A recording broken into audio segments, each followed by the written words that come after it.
Hello, welcome to the Eagle 6 video. This is our testing video where we've been given a gun to be serviced and also have some work done and repaired on it. This will just be sort of testing the actual gun and proving it working and demonstrating it working, sorry. So just a brief description of the sort of problem.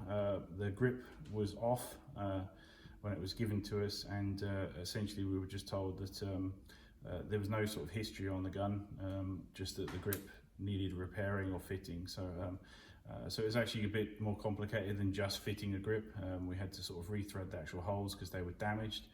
We actually had to sand the gearbox down because we think it's an aftermarket gearbox that's in there, and in order to get the actual grip sitting into the correct position. Sometimes it can be quite complicated when you fit gearbox shells into these, and like I say, this is just a guess because obviously we don't have the full exact history, but sometimes a lot of gearbox shells, even if you're buying an upgraded fancy one, they can actually be slightly different specs in terms of sizing.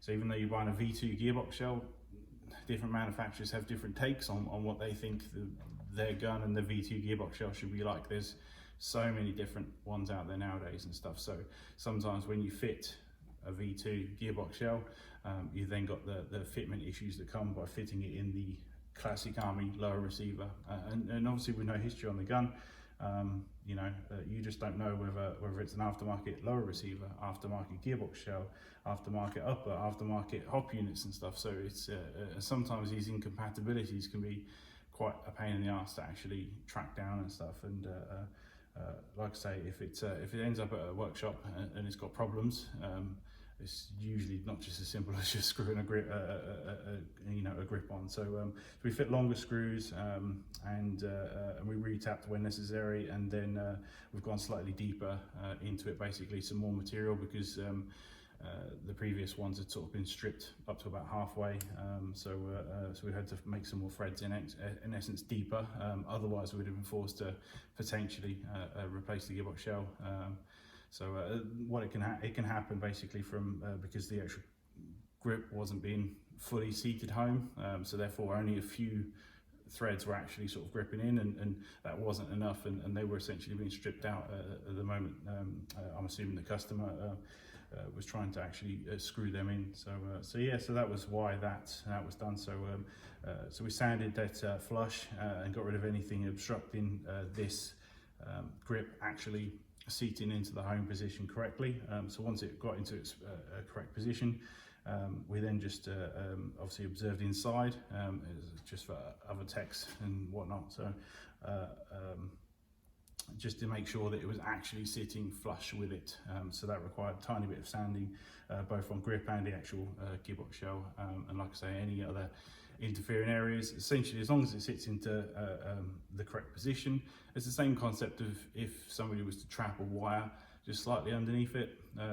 Sometimes you can trap the wire underneath these, and it's the same concept. It's sitting too high and the threads just rip through it. So we repaired all that, and we also noticed, so we've done the full service because we didn't know the history on whether the motor had even ever gone in there and been working with it, or if it was a different gearbox shell. So we had to reshim just in case, just for sending it back out into the world, if you know what I mean, essentially with our name on it at that point. We had to make sure it was that we knew the history of it before doing that.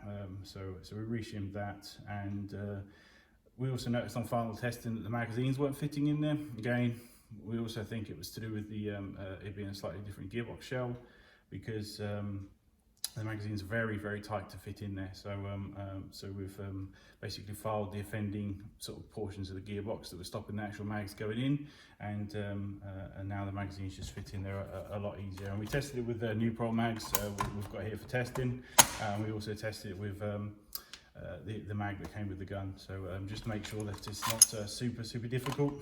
I mean, we don't want it loose or anything, but we also don't want it to the point when it's like in order to get it out. So we think we've sort of got a nice medium there, but if you need more taken out, we can do. But it's naturally any offending bits are going to wear over time the more you use it. So otherwise it's all sort of standard. We haven't done any upgrades or anything at the customer's request. It's just a sort of backup gun for him. So it's still got the huge old school mini, it's not mini Tamiya connector on the back there, if you know what I mean, that huge beast.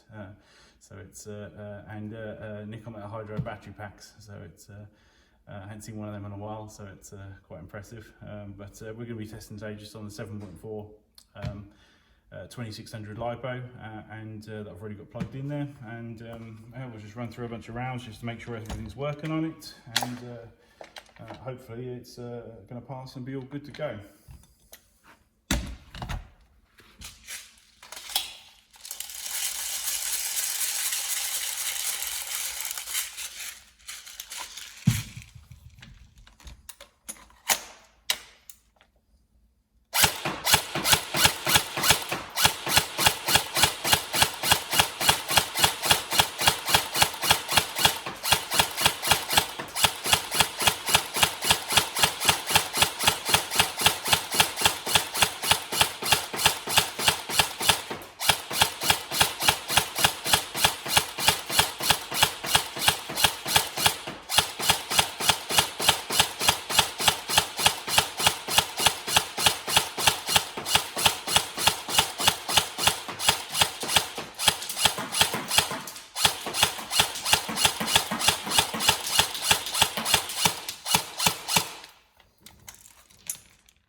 Bolt stop and BBs. Not using the up every last BB. Normal gun. Okay?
Go, all working. Yeah, it's important to know that not every gun needs upgrades and stuff. I mean, it's working perfectly fine. It's a little bit difficult because obviously we see so many amazing guns bought, for some huge pennies, but it's worth bearing in mind that they cost huge pennies. So we're hoping that just with the service, if you know what I mean, we've gained for the customer.